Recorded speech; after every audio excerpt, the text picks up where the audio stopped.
1990년대 초반에 인간의 DNA 구조가 그렇게 이제 밝혀지게 되고요. 그리고 나서 많은 생명공학자들이 인간 DNA의 그 역할과 그 하는 일들을 분석하는 그런 일에 아주 집중을 하게 됩니다. 그래서 이제 인간의 유전자 지도를 만들게 되었고요. 그래서 오늘날에는 요즘 지금 시대는 대략 한 1,000불 정도, 그러니까 한 우리 돈으로 130만 원 정도 주면 각 개인의 유전자를 분석해서 그 정보를 알려주는 것이 가능한 그런 시대가 되었습니다. 벌써 뭐 오래전 얘기인데요. 2014년이니까 뭐 한 9년 전이라고 할 수 있는데요. 미국의 구글이라고 하는 업체가 투자한 회사 중에서 23andMe라고 하는 그런 업체가 있습니다. 숫자로 23 그리고 and me, me 나를 가리키는 단어죠. 그러니까 이제 뭐 23andMe라고 하는 그런 기업인데 왜 이름이 그런 기업이 되었는지는 저도 잘 몰라요. 근데 어떤 그 자료를 보니까 이 업체는 불과 99불, 그러니까 100불만 내도 인간의 어떤 유전자 정보를 분석해 준다. 이제 그런 것이 가능해졌다라고 이야기를 합니다. 뭐 얼마나 비싼 그러한 금액을 주고 혹은 싼 금액을 주고 내 유전자 정보를 좀 분석해 주세요라고 요청하든지 사실은 그 유전자 정보를 분석해 보는 것이 굉장한 도움이 된다고 이야기를 하는데 그 이유는 뭐냐면 이 유전자에는 각 개인의 여러 가지 생체와 관련된 정보들이 담겨져 있다는 거예요. 그래서 유전자 정보를 분석해 보면 이 사람은 앞으로 어떤 병에 걸릴 가능성이 있다. 또 어떤 질병에는 강하다. 뭐 앞으로 건강을 어떻게 관리하면 좋겠다. 이것이 유전자 분석으로 가능해진다는 겁니다.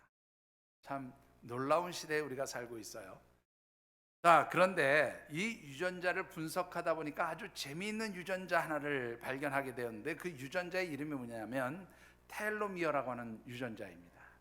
이 텔로미어라고 하는 유전자는요, 인간의 노화와 관련되어진 유전자로 그렇게 분석이 되어졌는데 이 텔로미어라고 하는 유전자를 그래서 장수 유전자라 그렇게도 이야기를 해요. 왜 그런가 하면 이 텔로미어라고 하는 유전자의 길이가 긴 사람은 오래 산대요. 네. 여러분들 내 유전자 중에서 텔로미어가 긴가 짧은가 갑자기 궁금해지지 않으십니까? 여러분들 걱정하지 않으셔도 돼요. 우리나라 사람들은 아마 거의 대부분이 이 텔로미어가 긴 걸로 제가 이렇게 알고 있는데요. 자, 그 이유가 뭐냐면 우리가 삶의 환경이 상대적으로 볼 때 남들보다 좀 더 좋은 환경에서 또 높은 소득을 올리면서 좋은 음식을 먹는 사람들일수록 뭐가 높아요? 뭐가 길어요? 이 텔로미어라고 하는 유전자의 장수 유전자의 길이가 길더라는 거예요. 여러분들 우리나라의 평균 수명이 미국보다 더 높아요. 그러니까 여러분들이 미국 사람보다 더 잘 산다고 생각하셔도 돼요. 사실이 그런지 안 그런지는 모르지만 그냥 미국 사람보다 잘 사는 거 보니까 우리가 미국 사람보다 오래 사는 걸 보니까 우리가 미국 사람들보다 잘 산다고 그렇게 좀 착각하시고 살아도 괜찮습니다. 믿으십니까? 자, 어찌됐건 간에 이 텔로미어라고 하는 장수 유전자, 이 인간의 노화와 관련된 유전자가 길면 길수록 일반적으로 장수한다 그렇게 말씀을 드릴 수가 있는데, 그러니까 이 말은 상대적으로 높은 소득이 있고 환경이 좀 열악하고 높은 소득이 적고 환경이 열악하고 좀 살기 어려운 곳에서 사는 사람들은 상대적으로 어떻게 해요? 이 텔로미어라고 하는 유전자가 짧다는 거예요. 그래서 사실은 저소득 국가의 국민들일수록 그 평균 수명이 굉장히 낮죠. 그런데 연구를 하다 보니까 재미있는 것을 하나 발견하게 됩니다. 그게 뭐냐면 분명히 환경적으로 열악하고 뭐 소득도 높지 않고 먹는 것도 변변치 않고 그런데 어떤 사람들의 경우에는 이 텔로미어의 유전자 길이가 굉장히 길더라는 거예요. 어려운 지역에서 사는데도 텔로미어라는 이 유전자의 길이가 굉장히 길어서 장수할 수 있더라. 도대체 이런 사람들은 어떻게 해서 이 텔로미어가 길게 나타날까? 이게 궁금해진 거죠. 그래서 이제 이 유전자를 분석하는 학자들, 생명공학자들이 연구를 해봤더니요, 아주 재미있는 사실을 발견하게 됐어요.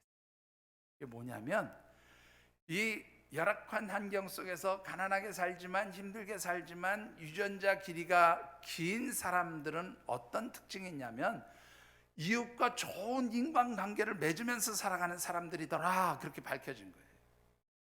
그러니까 내가 좀 힘들고 어려울지라도 뭐가 좋으면, 인간관계가 좋으면 그 사람은 장수할 수 있다, 그렇게 얘기할 수 있어요. 그래서 여러분들, 유전자 연구에 평생을 바쳤던 왓슨이라고 하는 유전학자는요, 이런 얘기를 합니다. 인간은 환경을 떠나서 이웃과 좋은 관계를 맺고 살아갈 때 건강하고 오래도록 장수할 수 있다, 그렇게 이야기합니다. 자, 그렇다면 특별히 하나님의 자녀, 하나님의 백성으로 택함을 받은 우리 하늘샘 믿음의 가족들은 어떻게 하면 장수하며 오래 살 수 있을까 하는 것이지요. 여러분들, 장수하며 오래 살고 싶으시지요? 여러분들은 별로 장수하고 싶지도 않고 그냥 비실비실하게 살다가 일찍 그냥 가고 싶으신가 봐요. 아니지요? 다시 물을까요? 네. 여러분들 건강하게 장수하시다가 하나님 앞에 가고 싶으시지요? 예. 그렇다면 참 옆구리 찔러서 절받게 합니다. 이제. 그렇다면 어떻게 해야 우리 그리스도인들은 건강하게 장수할 수 있을까? 하나님 안에서 우리가 마음껏 복을 누리며 그렇게 복된 삶을 살 수 있을까라고 하는 것이죠. 결론부터 말씀드리면 하나님과 영적으로 깊이 교제하는 삶이 되어야 한다는 거예요. 사실은 이 말은 여러분들, 우리 기독교의 핵심과도 사실은 밀접한 연관이 있는 그런 교훈입니다. 자, 우리 예수님께서 모든 선지자의 율법과 강령의 대완성이 뭐라고 말씀하셨죠? 네? 제가 목사로서 문제가 있나요? 이 정도 기본도 여러분들이 대답을 못할 정도로 제가 잘못 가르쳤나요? 어떻습니까? 모든 선지자의 율법과 그 강령의 완성이 뭡니까? 여호와 하나님을 사랑하고 내 이웃을 내 몸과 같이 사랑하라, 이거잖아요. 그러니까 하나님을 사랑하라라는 말씀은 하나님과 영적으로 바른 관계를 맺으라, 하나님과 온전한 관계를 맺으라, 그런 뜻이고요. 이웃을 사랑하라는 것은 이웃과 좋은 관계, 영적으로 이웃과 좋은 인간 관계를 맺으라, 그런 뜻이죠. 이것은 십계명의 말씀을 핵심적으로 요약해 놓은 말씀이기도 해요. 하나님의 명령과 규례와 법도의 가장 기본이 되는 십계명의 핵심이 뭡니까? 1계명부터 4계명까지는 하나님을 사랑하는 사람이 지켜야 할 계명이에요. 하나님을 사랑하는 방법을 가르쳐 준 계명이에요. 그 다음에 5계명부터 10계명까지는 어떤 계명입니까? 이웃과 이웃, 사람과 사람 사이에서 우리가 사람을 사랑하고 이웃을 사랑하면서 살아가야 할 사람들이 지켜야 될 그러한 삶의 방식을 가르쳐 준 계명이 바로 5계명부터 10계명이에요. 그러니까 여러분들이 하나님 백성, 하나님의 자녀로서 이 땅에서 하나님 백성답게 하나님 주시는 그 풍성한 은혜와 축복을 누리며 살기 원하신다면 이웃과 좋은 관계를 맺고 하나님과 영적으로 아름다운 관계를 가지게 될 때에 여러분들이 건강하고 복된 삶을 살아갈 수 있게 되어지는 줄 믿습니다. 자, 우리 교회 22번째 생일이 있는 이 10월에 우리가 함께 묵상하는 말씀의 주제 같이 한번 읽어보실까요? 제가 오늘 떼겠습니다. 하늘샘, 하늘에 신령한 복이 임하는 축복의 통로. 예, 한 번 더 읽어보시죠. 하늘샘, 하늘에 신령한 복이 임하는 축복의 통로. 예, 정말로 하나님께서 자녀로 택하시고 하나님의 백성으로 삼아주신 우리 하늘샘 가족들, 우리 모든 믿음의 식구들이 이 하늘샘 성전을 통해서 어떤 하나님의 은혜와 축복을 받게 되는가? 특별히 하나님께서 이 성전을 통해서 우리에게 주신 하늘의 신령한 복을 마음껏 받아 누리고 이 하늘샘 성전은 우리에게 축복의 통로가 되어진다라고 하는 관점에서 우리 10월달 말씀을 묵상하고 있습니다. 그리고 지난 2주에 걸쳐서는 왜 이 하늘샘 성전이 축복의 통로가 되어지는지에 대해서 말씀을 드렸어요. 오늘 세 번째로 드리고 싶은 말씀은요, 오늘 저와 여러분들이 하나님께서 택하신 하나님의 백성, 하나님의 자녀로서 하나님께서 주신 하늘의 신령한 복을 누리기 원한다면, 특별히 하나님의 임재하심이 있는 이 하늘샘 제단에서 하나님과 영적으로 깊이 교제하면서 하나님께서 보시기에 합당한 삶, 하나님과 영적으로 교제하기에 합당한 모습으로 우리의 삶이 그렇게 만들어져야 한다는 말씀 드리고 싶습니다. 오늘 우리에게 주신 하나님의 말씀은 특별히 지난주에 이어서 오늘도 역시 다윗 왕이 지은 찬송시입니다. 자, 이 시는요, 이 시 자체는 언제 지어진 시인지 어떤 사건과 관련이 있는 것인지 나타나 있지 않지만 모든 성경학자들이 100% 다 인정하는 것이 뭐냐면, 이 시는 다윗 왕이 오벳 에돔의 집에 있었던 하나님의 법궤를 다윗성 곧 예루살렘 성 시온산에 있는 하나님 성막에 안치한 후에 지은 그런 찬송의 시다라고 그렇게 이야기를 하고 있습니다. 특별히 이 시는 성전이 우리에게 어떤 의미가 있는 곳인지, 그리고 이 성전 안에서 우리가 어떻게 하나님과 영적 관계를 맺고 살아야 하는지를 아주 잘 보여주고 있는 그런 말씀이기도 한데요, 오늘 주신 말씀을 묵상하는 가운데 여러분들이 하나님과 온전히 영적으로 바른 관계를 맺고, 그래서 하나님 주시는 하늘의 신령한 복을 누리시는 귀한 우리 믿음의 가족들이 되어지시기를 주님의 이름으로 축원합니다. 자, 오늘 주신 말씀을 통해서 우리가 먼저 묵상해 보고 싶은 것은 이 하나님 성전은 어떤 곳이냐라는 것입니다. 하나님의 성전은 거룩하신 하나님의 임재하심이 있는 곳이 바로 하나님의 성전이다, 그렇게 말씀을 들을 수가 있습니다. 자, 3절의 말씀을 우리 같이 한번 받들어 읽어보겠습니다. 여호와의 산에 오를 자가 누구며 그의 거룩한 곳에 설 자가 누구인가? 자, 오늘 본문에서 말하는 여호와의 산은 보통 이 다윗 왕 시대 이후로부터 시온산이라 그렇게 불리는 그곳이 바로 이 여호와의 산입니다. 자, 특별히 다윗 왕 시대에는 이곳에 하나님의 성막, 아직 성전이 건축되어지기 전이기 때문에 하나님의 성막이 있던 곳이고, 이 다윗의 아들 솔로몬의 시대에 이르러서는 이곳에 솔로몬이 건축한 성전 곧 예루살렘 성전이 세워진 곳입니다. 자, 그런데 이 하나님의 성막이 있고 하나님의 성전이 세워질 이곳은 어떤 곳이라고요? 거룩한 곳, 그렇게 말하고 있어요. 거룩한 곳. 자, 이 거룩한 곳이란 말 뜻은 여호와 하나님을 위하여서 거룩하게 성별되어지고 구별되어 있는 그런 깨끗한 장소, 그런 의미가 있어요. 여러분들 이미 이 거룩함에 대한 이야기는 제가 여러 차례 설명을 드렸죠. 여러분들 구약 성경에서 히브리어로 거룩하다라는 것은 카도시라고 하는 단어를 쓴다 그랬죠. 이 카도시라고 하는 단어는 뭐예요? 구별되었다, 성별하였다, 그런 말이라고 그렇게 말씀을 드렸습니다. 그러니까 이 하나님의 임재하심이 있는 성전은 어떤 곳이에요? 거룩한 곳이에요. 왜 거룩한 곳입니까? 하나님이 거룩하시기 때문에 그 하나님이 임재하여 계신 그 장소는 곧 거룩한 장소가 되어지는 거예요. 자, 원래 이 하나님의 산 시온은 여러분들이 잘 아신 대로 구약 성경 아브라함 때는 아브라함이 그의 아들 이삭을 하나님께서 너 그 아들 내게 번제로 바쳐라, 그러니까 이 아브라함이 아들 이삭을 데리고 가서 하나님 앞에 머뭇거림 없이 이렇게 번제를 드리려고 했던 그 산, 곧 모리아 산이라고 하는 이름으로 불렸던 곳이기도 합니다. 그런데 다윗 왕 시대에 다윗이 왕으로 그렇게 이제 이스라엘을 다스리면서 어느 날 갑자기 이 다윗이요, 조금 교만한 생각이 들었어요. 이번에 우리 이스라엘 백성들의 인구를 좀 계수해야 되겠다.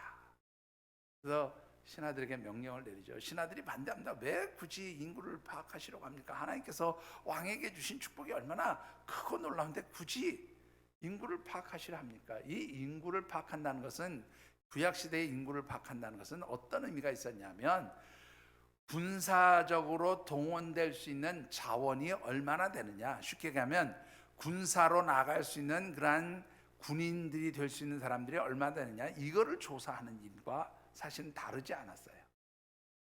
그러니까 여러분들, 이 다윗이 이스라엘 백성들의 수를 조사한다, 인구수를 조사한다는 것은 특별히 장정으로서 전쟁터에 나갈 수 있는 사람들이 얼마나 되느냐, 이걸 가지고 우리나라가 얼마나 부강한 나라냐. 여러분들, 군인 많으면 보통은 잘 사는 나라에 군인들이 있잖아요. 그러니까 얼마나 우리나라가 부강한 나라냐, 이거를 파악하기 위해서, 또 이런 부강한 나라를 이룬 내가 얼마나 대단한 왕이냐, 아마 이런 조금 교만한 마음도 들어가 있었던 것 같아요. 그래서 인구를 계수하도록 그렇게 했다가 하나님한테 한 방 맞아요. 그래서 이스라엘 백성들 가운데 전염병이 돌지요. 많은 사람들이 하나님의 징계로 죽게 됩니다. 그럴 때에 다윗 왕 시대의 선지자 갓이 다윗 왕에게 찾아와서 뭐라고 얘기합니까? 여붓 사람 아라우나의 타작마당에 가서 하나님 앞에 제단을 쌓고 하나님 앞에 이 번제의 제사를 드리십시오. 그렇게 이제 이 하나님의 징계를 벗어날 수 있는 방법을 가르쳐 줍니다. 그래서 다윗이 이 아라우나의 타작마당에 가서 아라우나라고 하는 사람에게 그 땅을 사요. 그래서 그곳에서 이제 하나님 앞에 제단을 쌓고 예배를 드린 것. 그래서 이 아라우나의 타작마당이 다윗의 소유가 된 겁니다. 그런데 다윗은 이 아라우나의 타작마당을 이제 왕위로 주게 하면서 그곳에다가 하나님의 성막을, 하나님의 성전에 해당하는 하나님의 장막, 하나님의 성막을 이 아라우나의 타작마당에다가 이제 안치하게 된 거예요. 그래서 이곳이 곧 하나님의 임재하심이 있는 하나님의 산 시온산, 곧 여호와의 성산이 되어진 겁니다. 요즘에 이스라엘과 하마스의 전쟁 때문에 여러분들이 가끔 이 예루살렘 전경을 보실 텐데, 거기에 보면 이렇게 황금 돔으로 되어 있는 사원이 있어요. 이게 이슬람 사원인데요. 지난번에도 한번 말씀드렸지만 이 이슬람 사원이 바로 있었던 그 자리가 예루살렘 성전이 있었던 자리이기도 합니다. 그래서 이 이스라엘 백성들이나 혹은 또 이슬람 사람들이나 심지어는 우리 기독교인들이나 다 예루살렘은 어떤 곳이에요? 성지예요, 성지. 그래서 제가 늘 우스갯소리로 드린 말씀은, 다 이스라엘이 박살나고 깨져도 어디는 절대 안 깨져요? 예루살렘은 절대 안 깨집니다. 왜냐하면 그곳이 각 종교의 다 성지이기 때문에 거기는 안 깨뜨려요. 모르겠어요.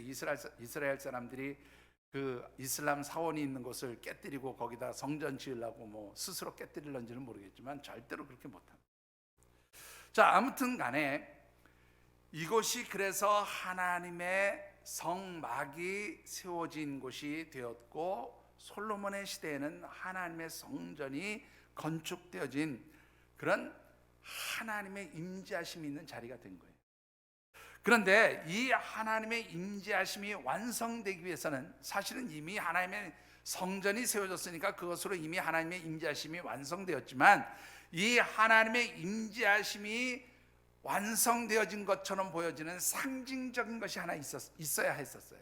그게 바로 뭐냐면, 하나님의 법궤가 어디에 가서 있어야 돼요? 하나님 성소 안에야. 특별히 하나님의 지성소 안에 하나님의 법궤가 딱 들어가 있어야 된단 말이에요.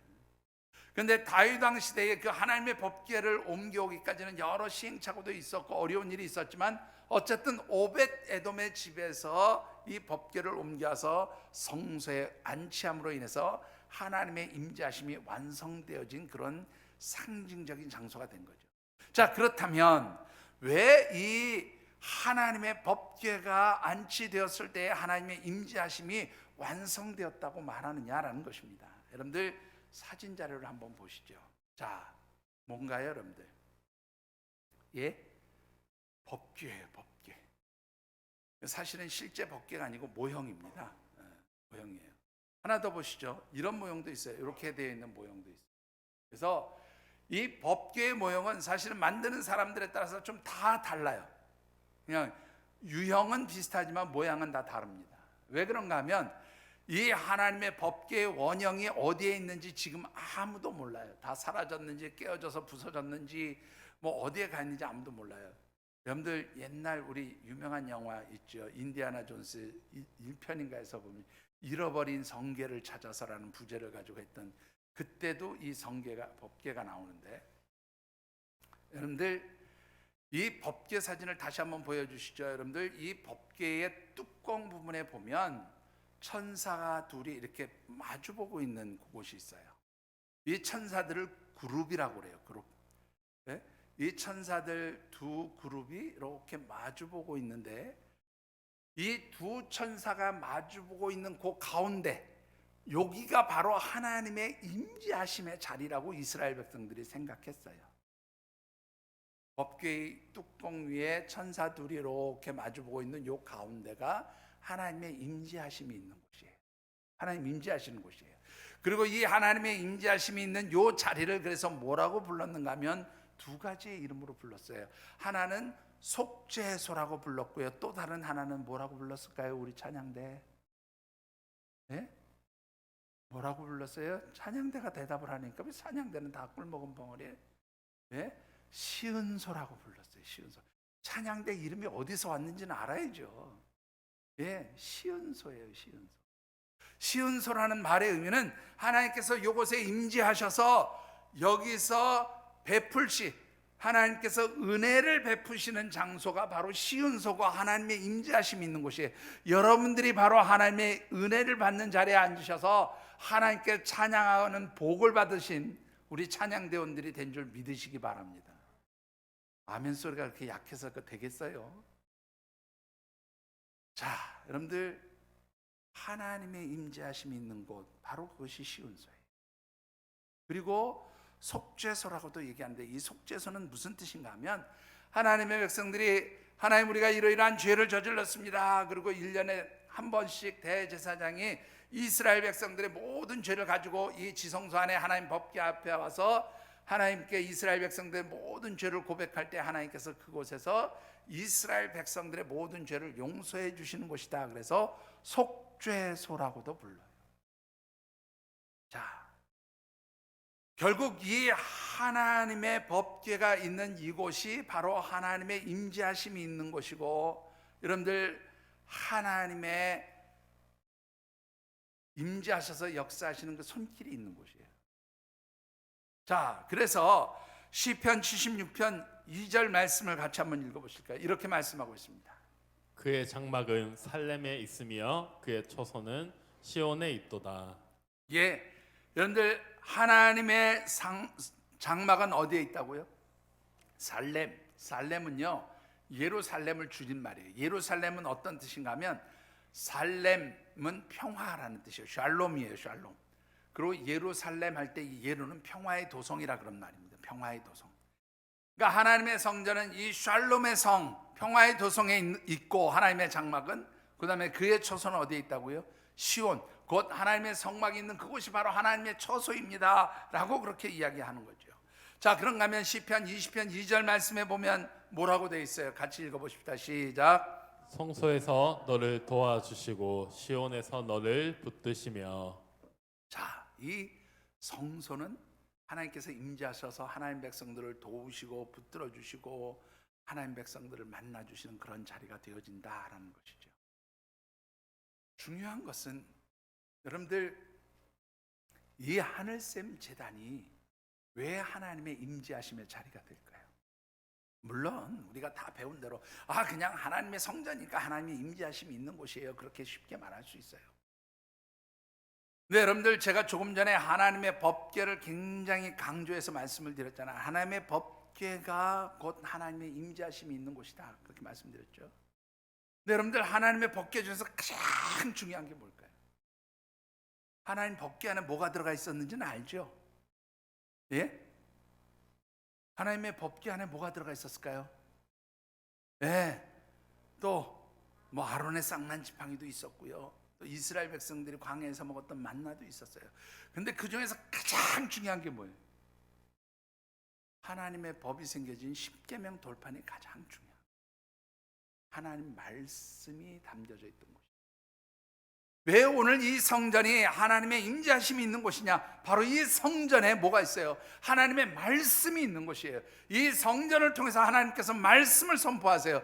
이 성전을 통해서 요한계시록과 그리고 에스겔서의 말씀을 보면 하나님 보좌로부터 흘러나오는 그 하나님의 은혜의 강물, 하나님의 그 회복과 치유와 소송의 강물이 어디로부터요? 하나님 보좌로부터 하나님 성전을 통하여서 흘러가요. 그 하나님 주신 은혜의 샘물 말씀, 그 치유와 회복과 소송의 샘물은 곧 뭐예요? 우리 가운데 임재하신 예수 그리스도, 곧 말씀이 육신이 되어 우리 가운데 오신 예수님이시기도 하고, 곧 주님을 통해서 우리 가운데 선포되어진 하나님 말씀이기도 해요. 그러니까 하나님의 말씀이 있는 곳이 곧 누가 임재하신 곳이에요? 하나님의 임재하심이 있는 곳인 줄 믿으시기 바랍니다.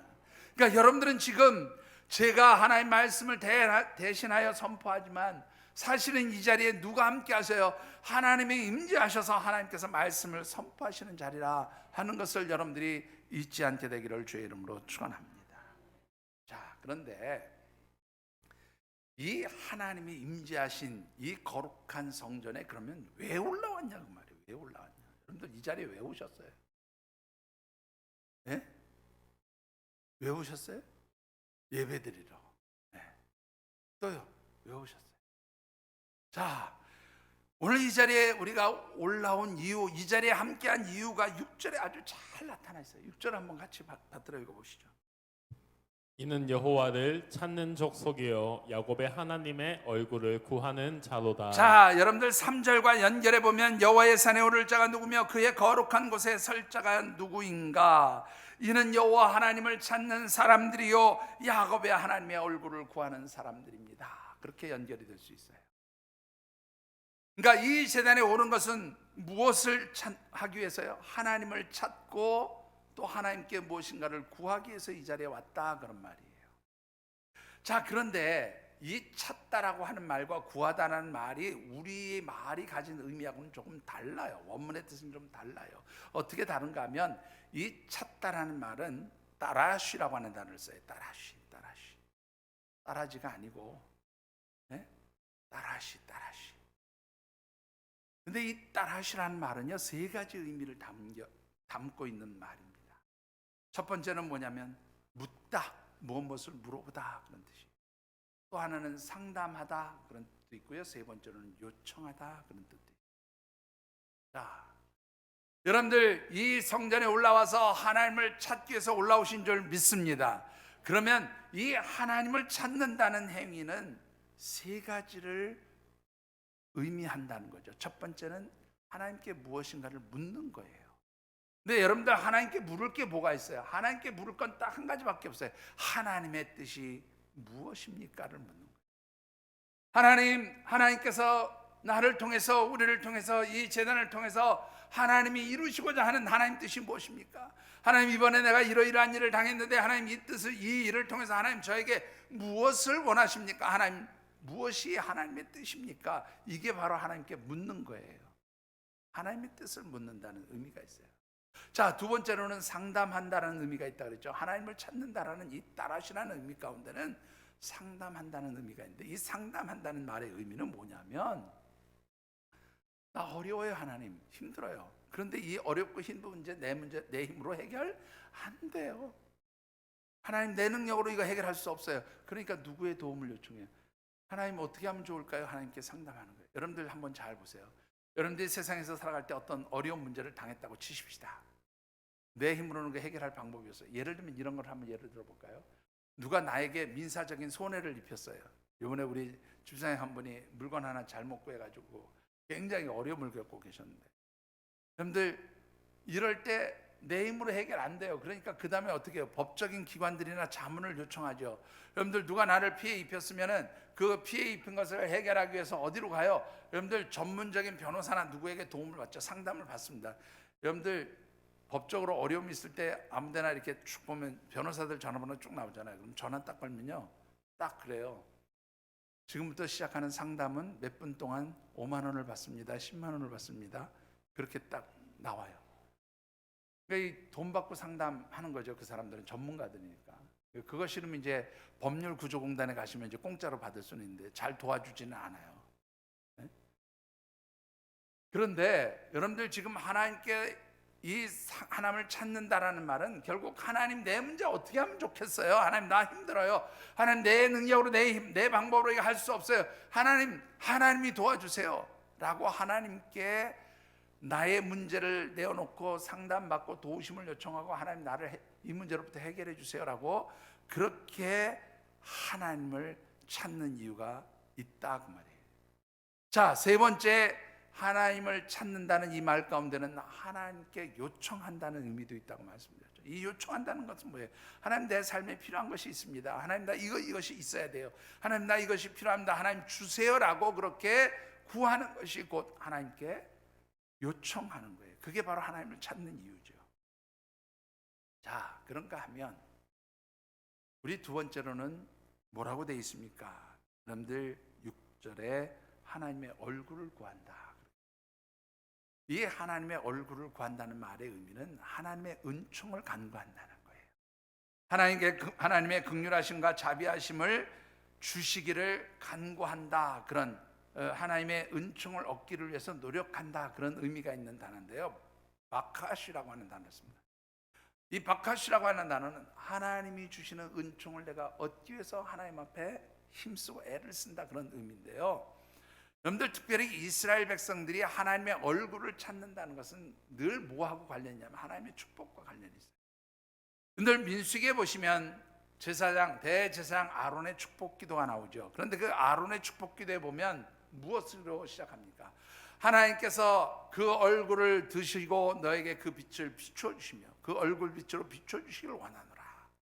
그러니까 하나님의 얼굴 빛을 비추어 주신다는 것은 곧 뭐냐면 하나님의 축복을 상징하는 거예요. 하나님의 은혜를 받는 것을 상징하는 거예요. 그러니까 이 이스라엘 백성들이 하나님의 얼굴을 구한다. 그것은 하나님의 축복, 하나님의 은혜를 받기를, 하나님의 은총을 간구합니다라는 행위가 바로 하나님의 얼굴을 구하는 행위예요. 하나님께 필요한 것을 구하고 하나님의 은총을 구하고 하나님께 어려운 문제들을 내어놓고 요청하며 하나님의 뜻을 구하는 것, 이게 다 지금 하나님을 찾고 하나님의 얼굴을 구하는 건데, 이거를 그냥 한마디로 딱 정리하면 하나님과 영적으로 교제하라 하는 것을 의미합니다. 여러분들, 이 예배의 자리는, 여러분들이 이 성전에 오른 목적은 물론 하나님의 은혜와 도우심도 구하고 하나님께 필요한 것도 구하고 하나님께 정말로 어려운 일에 대해서 상담하기도 하기 위해서 올랐지만, 가장 기본적인 것은 뭐냐면 하나님과 이 자리를 통해서 뭐 하는 거예요? 교제하는 거예요. 하나님과 사귀는 거예요. 하나님과 만나는 거예요. 여러분들, 제가 이런 말씀 드리면 또 우리 시험 드시는 분이 계실 줄 모르는데, 제가 인정하는 것은 우리 어르신들이 오래 앉아 있는 거 되게 힘드신 거 잘 압니다. 그럼에도 불구하고 사실 우리 교회 예배 시간이 다른 교회보다 조금 길기는 해요. 네, 제가 인정합니다. 그런데 여러분들, 정말로 이게 옳은 일인지는 잘 모르겠지만 대한민국이 전 세계 교회들 가운데 예배 시간이 가장 짧다는 거 아십니까? 예배 시간 1시간 드리는 나라가 전 세계 아무 데도 없어요. 근데 이게 다 미친 거예요. 제가 이렇게까지 강단에서 얘기하는 건요, 한국 교회가 미쳐버린 거예요. 왜 그런지 아십니까, 여러분들? 한국 교회가 급성장하면서 하나님 앞에 예배 드리는데 사람들이 몰려오니까 이 예배 시간을 짧게 끊었어요. 마치 영화관에서 영화 상영하듯이 예배 시간을 1시간으로 자른 겁니다. 전 세계 어디 가도 여러분들 예배 1시간 드리는 대한민국밖에 없어요. 그러니까 예배가 아니에요. 그냥 형식적으로 왔다 가는 자리죠. 여러분들 예배 시간 1시간 딱 드린다는 데 가보세요. 제가 여기 말씀 안 드리지만 아주 가까운 데 그런 교회 하나 있어요. 어떤 젊은이가 그 교회 갔더니 정말로 은혜가 넘친대요. 그래서 그 어머니가 물었어요. 왜 은혜가 넘치니? 그랬더니 목사님이 성경 읽고 예어 한마디 하니까 설교가 끝나던데요. 그래서 아주 은혜가 돼서 그 교회를 가겠다고. 가야죠. 뭐 어떻게 하겠어요. 여러분들, 이번 주간 중에 제가 이 설교를 하려고 그래서 했던 건 아닌데 우리 전사님 중에 한 분이 그런 말씀하셨어요. 목사님, 그리스 정교회는 예배 시간이 엄청 길다며요. 제가 신대원에 재학 중일 때 그 각 종파들을 탐방하고 보고서 리포트를 쓰는 시간이 있었어요. 공교롭게도 제가 그때 그리스 정교회 미사를 참석해야 되는 상황이었습니다. 저기 그 공덕동에서 이렇게 쭉 올라오다 보면 그 신촌 쪽에서 나오고 공덕동에서 올라오는 그 삼거리길이 있는 데 있어요. 거기에 그리스 정교회가 있었어요. 지금도 있는지 제가 잘 모르겠어요. 거기 가서 미사를 드리러 갔는데, 여러분들 미사 시간, 예배 시간이 얼마인 줄 아세요? 무려 3시간이었어요. 네. 그런데 그분들은 앉는 시간이 거의 없어요. 미사 시간. 꼬박 3시간을 서서 하나님 앞에 예배 드리는데요. 솔직하게 해서 제가 그때 충격을 받았던 게, 제가 그때 신학생 때니까 뭐 좀 설렁설렁 할 때이기도 했지만, 그분들한테 받은 충격이 뭐냐면, 그 3시간을 앉아서 하나님 앞에 미사를 드리는데 그 얼굴에 얼마나 기쁨이 넘치는지, 감격해서 그 미사를 드리더라고요. 여러분들, 제 설교가 조금 깁니다. 인정해요. 그런데 아주 긴 것도 아니에요. 최근에 나온 통계를 보니까 사실은 코로나 이전에 우리 한국교회 목사님들의 설교가 몇 분이었냐면 평균 46분이었어요. 전체 한 70%가 46분 설교를 했어요. 제가 한 50분 정도 해요. 조금 길게 할 때는 55분 정도 합니다. 더 길게 할 때는 물론 1시간도 하지만, 코로나 이후로 예배 시간이 줄어들었는데 이유는 목사님 설교가 40분으로 줄었대요. 그래도 평균치가요 40분이에요. 한국교회 목회자들의 설교 시간이 최소 40분은 돼요. 저는 그 통계를 보면서 그래도 우리나라에 아직 희망이 있다, 한국 기독교에 아직 희망이 있다 생각해요. 왜요? 하나님 말씀이 있는 곳에 하나님의 임재하심이 있기 때문인 줄 믿습니다. 여러분들, 하나님과 교제하는 자리잖아요. 그럼 제가 이렇게 비유적으로 한번 물어볼까요? 여러분들 옛날에 연애 다 해보셨죠? 김성경 집사님, 김선수 권사님하고 연애하셨죠? 아니, 왜 그냥 씩 웃고 마세요. 솔직하게 얘기하세요. 제가 다 알고 있는데. 예, 조금이나마나 뭐 연애하셨잖아요. 뭐 인정하시는 것은 뭐 집사님이 좋아서 우리 권사님 쫓아다니신 건 이미 다 실토하셨으니까 우리가 잘 알고. 절대 아닙니까? 맞죠, 권사님? 예, 맞대요. 근데 그 권사님하고 있는 시간이 막 지겨워서 힘들었습니까? 권사님, 김성경 집사님하고 있는 시간이 막 지겹고 힘들었어요? 뭐 요즘에는 좀 그럴 수 있다고 치더라도 아무래도 대답할 만한 분한테 물어봐야 되거든요. 우리 이황준 장로님하고 김희정 권사님은, 우리 김희정 권사님 중학교 때부터 커플이었어요. 맞죠? 예? 우리 이황준 장로님 만날 때 막 지겨워서 힘들었어요? 예? 지금은 지겨워서 힘듭니까? 아니죠? 예. 여러분들 왜 그렇습니까? 사랑하는 사람 만나니까 절대로 지겹지 않아요. 그 시간이 길게 느껴지지 않아요. 여러분들 오늘 이 자리가 누구 만나는 자리예요? 하나님 만나는 자리예요. 하나님과 교제하는 자리예요. 하나님, 사랑하는 하나님과 영적으로 만나고 교통하는 자리예요. 왜 이 자리가 지겹습니까? 이 자리가 만일 지겹다면 사실 내가 영적으로 병들어 있지 않나 살펴보셔야 돼요.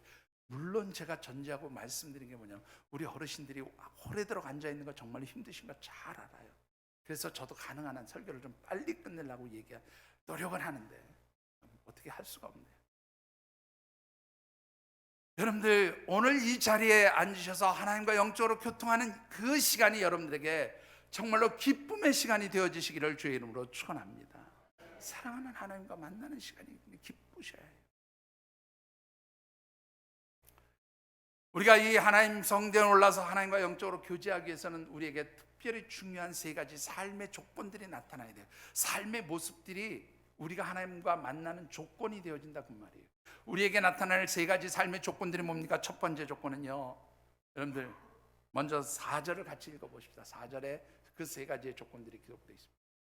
곧 손이 깨끗하며 마음이 청결하며 뜻을 허탄한 데에 두지 아니하며 거짓 맹세하지 아니하는 자로다. 예, 첫 번째는 손이 깨끗하다라고 말씀하고 있습니다. 손이 깨끗하다는 말은요, 내가 이 세상에서 살아가면서 세상 사람들 앞에서 혹은 이웃들 앞에서 여러분들 해를 끼치거나 그 사람들에게 어떤 손실을 입히지 않는 것을 의미해요.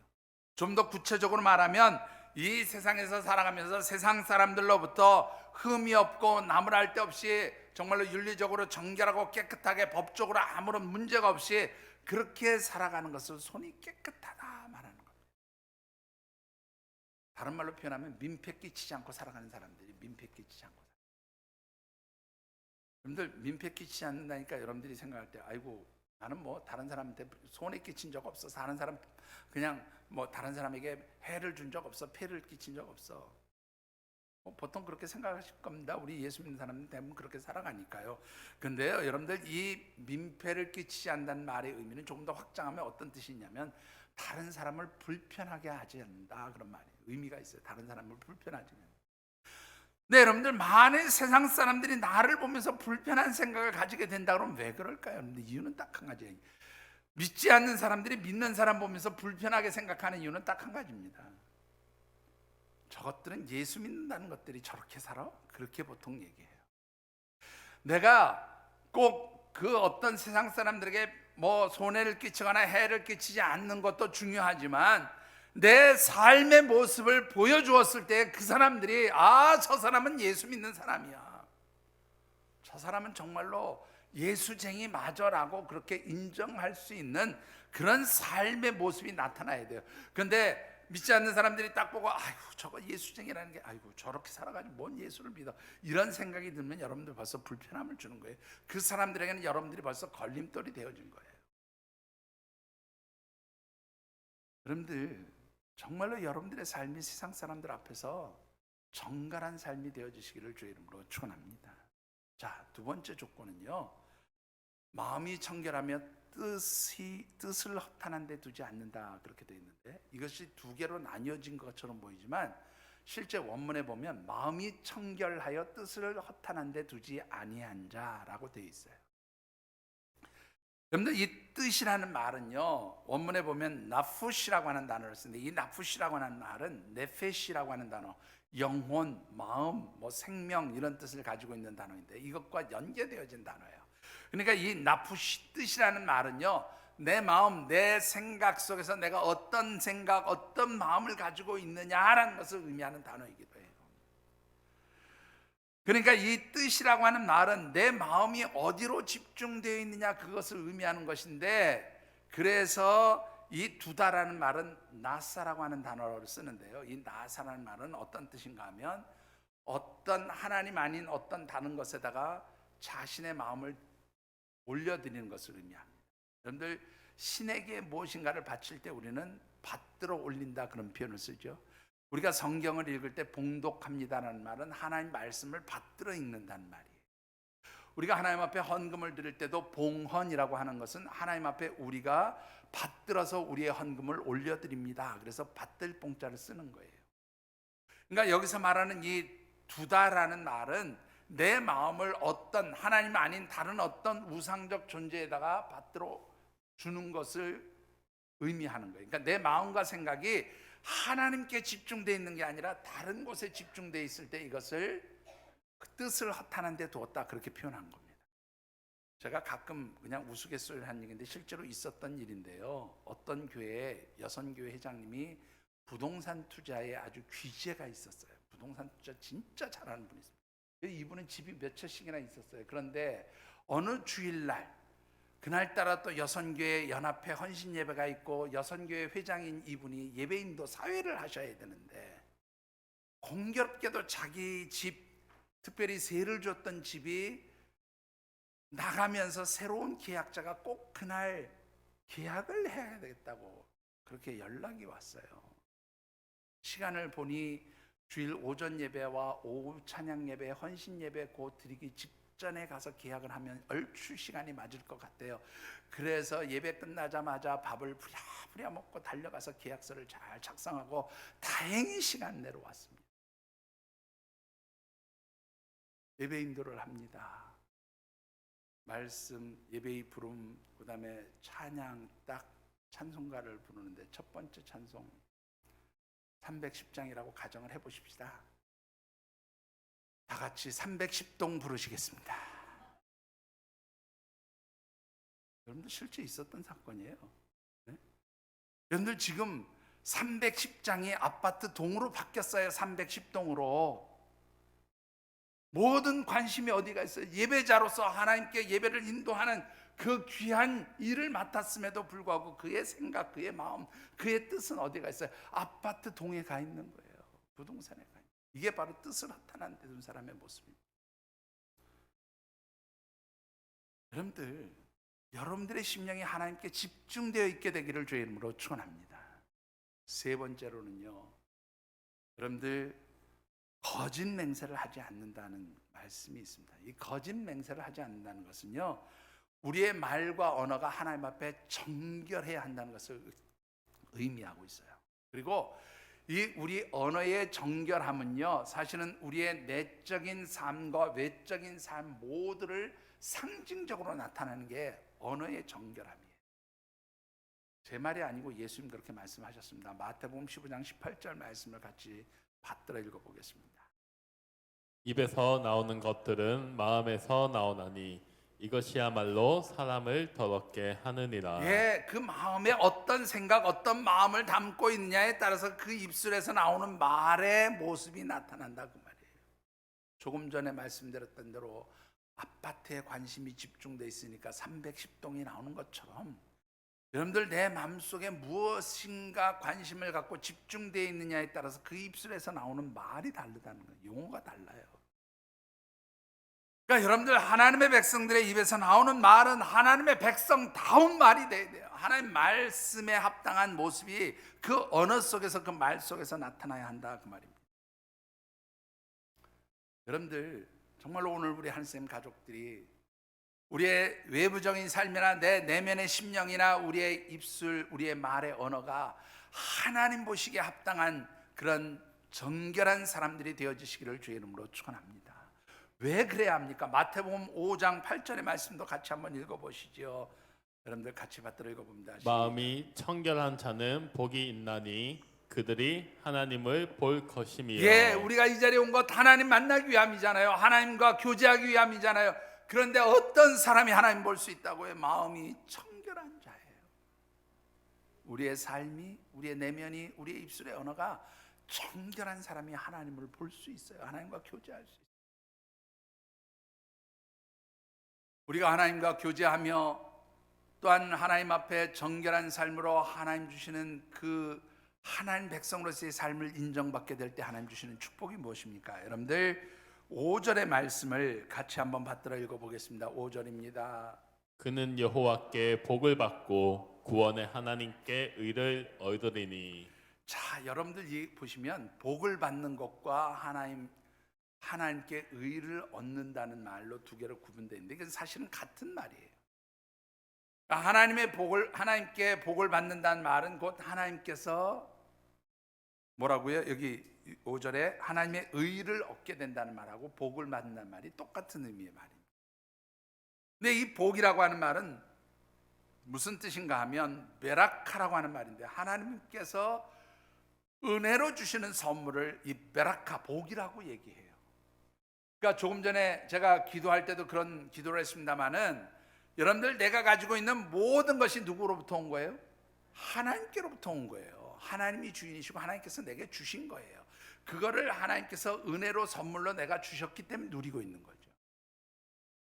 여러분들 내가 소득이 많습니까? 그건 내가 잘나서 소득이 많아진 게 아니라 하나님 내게 건강 주시고 그 소득을 잘 올릴 수 있도록 지혜도 주시고 능력을 주셔서 하나님께서 주신 소득을 올릴 수 있는 거예요.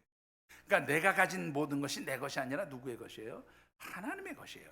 그러니까 이게 하나님께 복을 받다라는 말은 하나님께서 주신 그 은혜의 선물을 내가 취하였다, 내가 받아들였다 그 말이에요. 하나님께서 주신 그 복을 내가 더 확장시켰다, 증가시켰다 그런 의미가 있어요. 그런데 여러분들 이 하나님께서 주신 복이 뭐냐면 의를 얻게 된다고요? 의를 얻으리니 그랬어요. 근데 이 의를 얻는다는 말은 다른 말로 표현하면 칭의예요. 의롭다 하심을 인정받는 게 의를 얻는 거예요.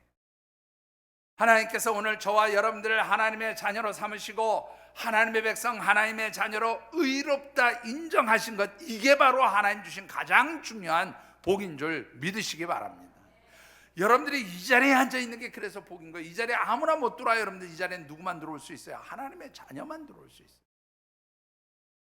하나님의 백성만 이 자리에 앉을 수 있어요. 그래서 여러분들이 이 자리에 앉아 있다는 것, 이 자리에서 하나님과 교제한다는 것, 이 자리에서 하나님을 만나는 것, 이게 바로 하나님의 자녀된 증거이고 하나님과 영적으로 깊이 교통하는 하나님의 축복받은 사람들의 모습인 줄 믿습니다. 중요한 것은 이렇게 되기 위해서 우리가 어떻게 해야 될까요, 여러분들? 7절과 8절을 같이 받들어 읽어보겠습니다. 문들아 너희 머리를 들지어다. 영원한 문들아 들릴지어다. 영광의 왕이 들어가시리로다. 자, 제가 이 시는 하나님의 법궤, 하나님의 언약궤가 이제 하나님 성소로 들어가는 장면을 보면서 다윗이 지은 시다, 그렇게 말씀합니다. 지금 요 7절, 8절, 9절, 10절은 다 그 장면을 묘사한 거예요. 문들아 머리를 들어라. 문들아 영광의 왕이 들어가신다. 영원한 문들아 들릴지어다. 이 말은 뭐냐면 문을 활짝 열고 영광의 하나님이 들어가시는 것을 너희들이 맞아들여라, 그런 말이에요. 하나님의 법궤가 들어가니까 어떻게 해요? 성소의 문들이 쫙 열리고 그 열려진 성소의 문으로 하나님 법궤가 들어가면서 하나님의 임재하심이 시작되어지는 거죠.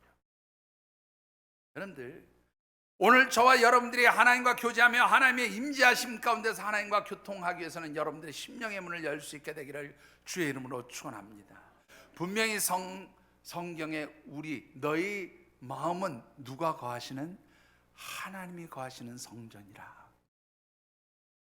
여러분들의 심령 가운데 하나님이 임재하시고 여러분들이 이 재단에서 하나님과 영적으로 교통하기 위해서는 우리 심령을 여러분들이 하나님 앞에 활짝 열어드릴 수 있게 되기를 주의 이름으로 축원합니다.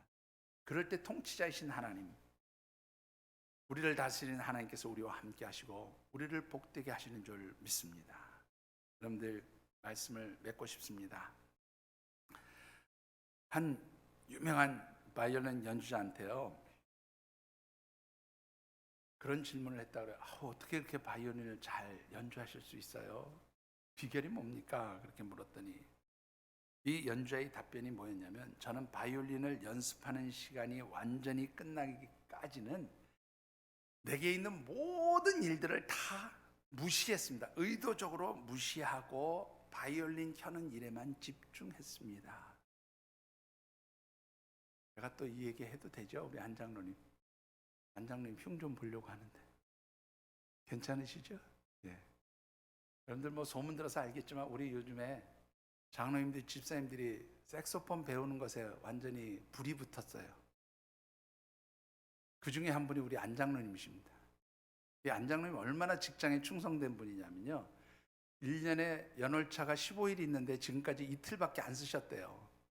얼마나 충성되게 그렇게 직장에서 일하셨는지 아시겠죠?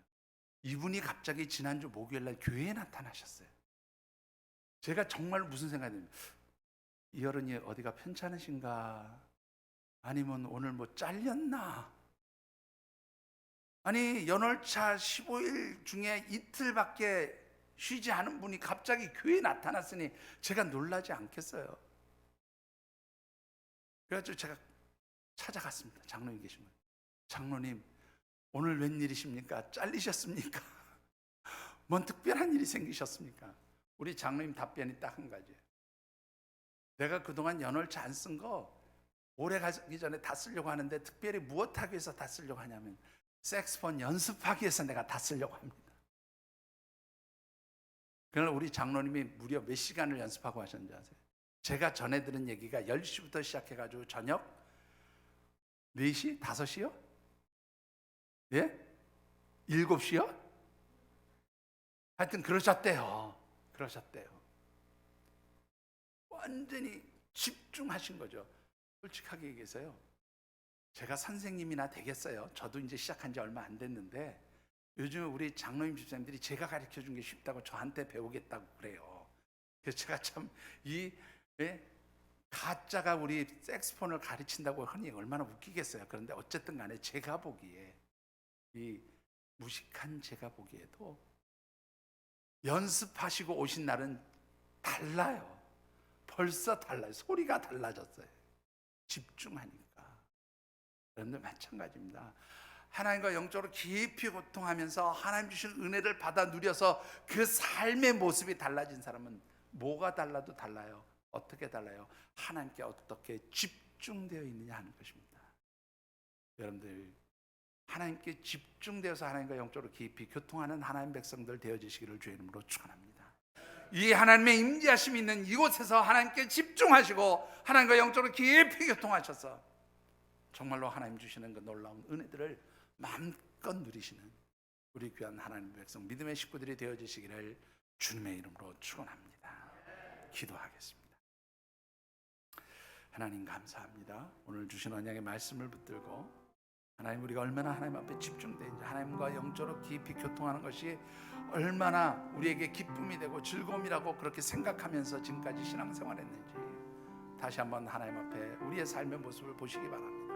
돌이켜보면서 하나님 내가 하나님 앞에 집중되기를 원합니다. 하나님과 교통하기를 원합니다. 하나님과 친밀한 관계가 되기를 원합니다. 하나님 내게 은혜를 주세요. 하나님 축복해 주세요. 기도할 수 있는 이 자리가 되어지시기를 간구하면서 여러분들 하나님 앞에 여러분들의 삶을 여러분들의 형편을 여러분들의 구하는 것들을 내어놓으시고 하나님의 임재하심을 간구하시는 이 시간 되어지시기를 바랍니다. 사랑의 아버지 하나님 하나님의 손길을 구합니다. 하나님의 도우심을 구합니다. 무엇보다도 하나님과 영적으로 깊이 교통하는 자리가 되기를 원합니다. 하나님 이 자리가 하나님의 임재하심을 체험하고 만나는 자리가 되게 하시고 하나님과 영적으로 깊이 교제하는 자리가 될 수 있도록 축복하여 주시옵소서.